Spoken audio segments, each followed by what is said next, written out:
So, what is up po? Welcome back to my YouTube channel po, Coach Ralpit. Kung di ka po nakapag-subscribe, subscribe ka na po and hit the notification bell button para lagi po kayo updated sa mga bagong upload ko po. So, ngayon po, andito po ulit tayo ngayon sa gym dahil gabi na po. Yung mga night client, evening client po.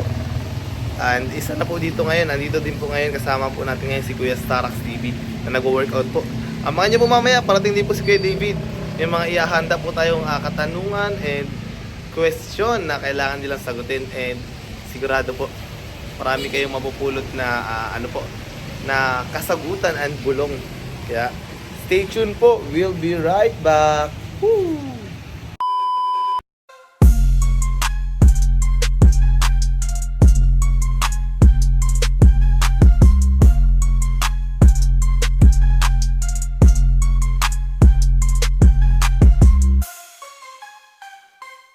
Photo. No. Hi! Okay. Yun no, so kasama po ngayon natin si Founder po ng Kali, si Kuya Starax. Kuya Starax, good evening po. Grabe. Kamusta naman po ang Kamusta naman po ang workout niyo po ngayon? Ngayon po ay okay naman po, kasi lang medyo malungkot tayo, nag-isa lang tayo. Kaya nga po parang dati po pag morning may kasabay ka, parang ngayon po mag-isa ka po. Kasi Kalinga Prab. Pero naintindihan ko lang kasi bawal siyang bunot. Oo nga po. Bawal po yun kasi mamamaga pa. Bawal siyang magbuhat ng matigas. Mamamaga nga po. May sabi naman ako yung si David kasi lang wala pa. Opo. Ano nga daw, papunta pa lang daw.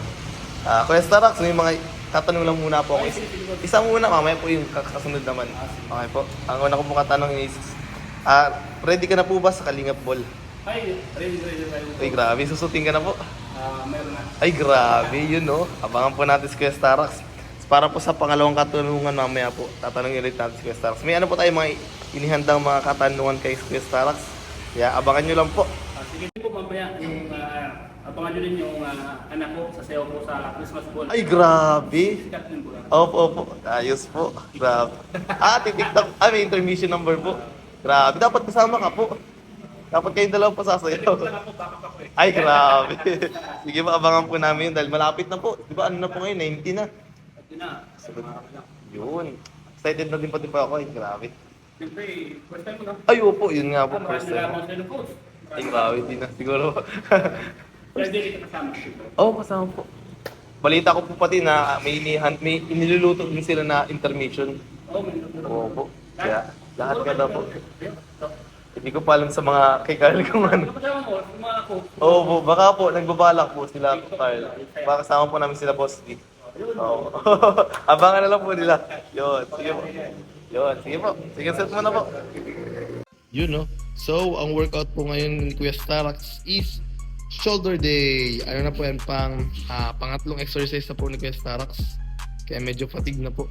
Talagang iba po yung sipag ni Kuya Starax kahit mag-isa. Dito, nag-gym. Abangan nyo po mamaya. May mga katanungan pa po tayo kay Kuya Starax. Yun, no?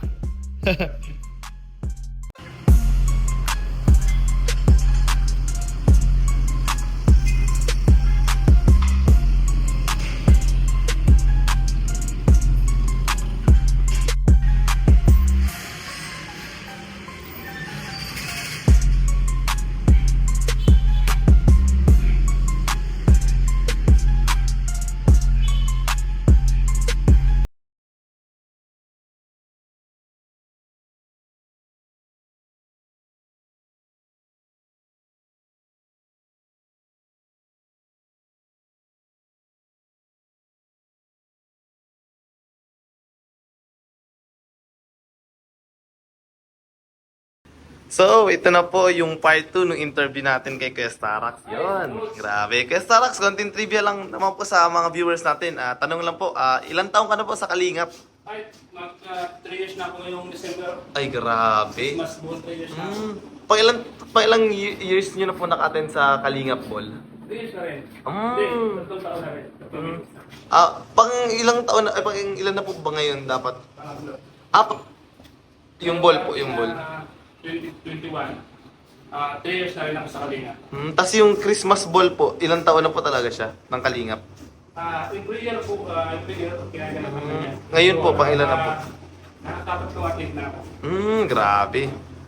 Sa inyo po, Starax, base po sa inyong opinion and sa inyong sarili, ano po yung importansya ng pagkakaroon ng Kalingap Ball? Ay grabe.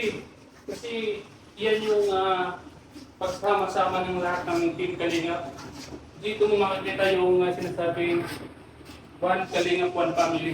Yun, grabe Kasi po. ito yung dito mo makikita yung pinakadiwa ng facility sama-sama yung lahat ng mga charity vloggers. Ano po yun, buong halos lahat ng vloggers ng Pilipinas po? Na basta Kalingap? Kalingap lang. Okay po. Basta member ka ng Kalingap, isa ka sa mga invited dito. Kahit po mga Kalingap partners lahat po? Okay po, grabe. Isang question pa kay Starax.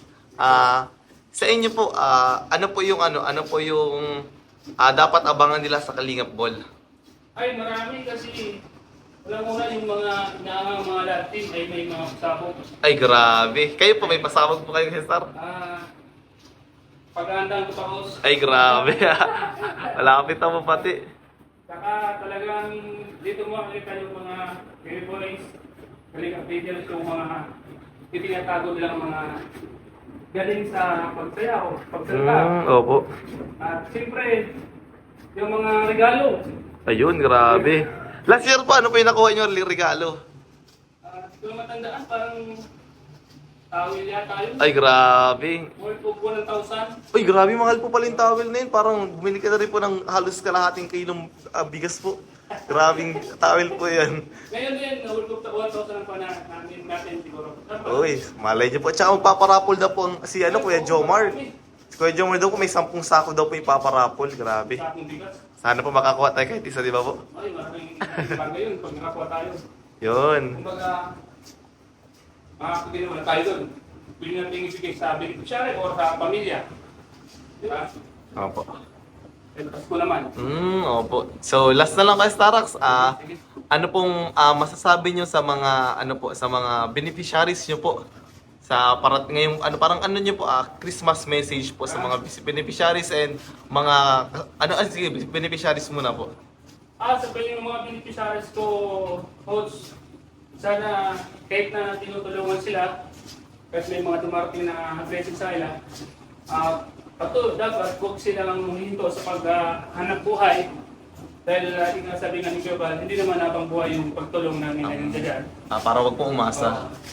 Basta, kung anong pwedeng pagkakitaan, basta marangal, Opo. tuloy lang sila. Yun. Sa naman po, about naman po sa mga K-boys, ano masasabi nyo po sa mga K-boys? Parang yung message nyo po sa kanila? Message ko sa mga K-boys, wala naman akong masabi dahil dito sa Team Rap, Team Kalingap, ay dito lahat, mahangatan kami. Pag may nakikitang mababa, inaangat kami pataas. Yun, opo. Tulungan po, tulungan. At saka, dito talaga makita mo sa K-boys yung pagkakaisa. Yun, opo. Dahil yung pinuno namin, si Kaling Prats Global, makayos baga. Opo. Kaya kami din, nagiging kung kami. Kung ano yung gusto nila, yun din ang gusto namin. Kasi Opo. parang maganda sa pakiramdam. May isang layunin po. Last message niyo po, ano po masasabi niyo po kay Kalingap Rap, kay Kuya Val Santos Matubang, and kay Ate Edna Vlogs po? Ang masasabi ko sa Katubang family, grabe, walang sawang pasasalamat.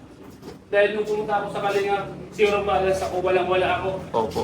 Pero nung napunta ako sa Kalingap, lahat ng blessing na gusto kong makamit, yan unti-unti ko na nakukuha. Yun, Sa grabe po. tulong po nila. Yun. Sa tulong ng mga viewers, community ng Team Kalingap. Kaya sobrang pasalamat ko.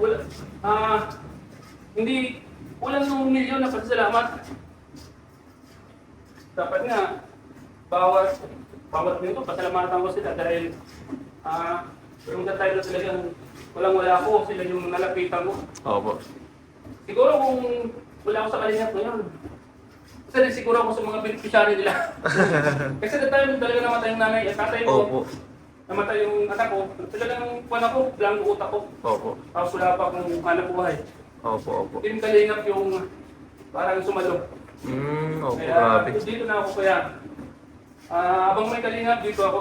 Opo, grabe. Tuloy-tuloy. Opo. Yun, grabe na masyadong po, malalim and tagos po sa puso yung mga sinabi nyo. Kaya Starax, thank you so much po. Abangan po nila yung Kalingap Ball po dahil malapit na po ngayong this coming December 21. Kita tayo dyan. Yun, grabe. Thank you so much po kay Starax. Bye po. Salamat. Thank you po.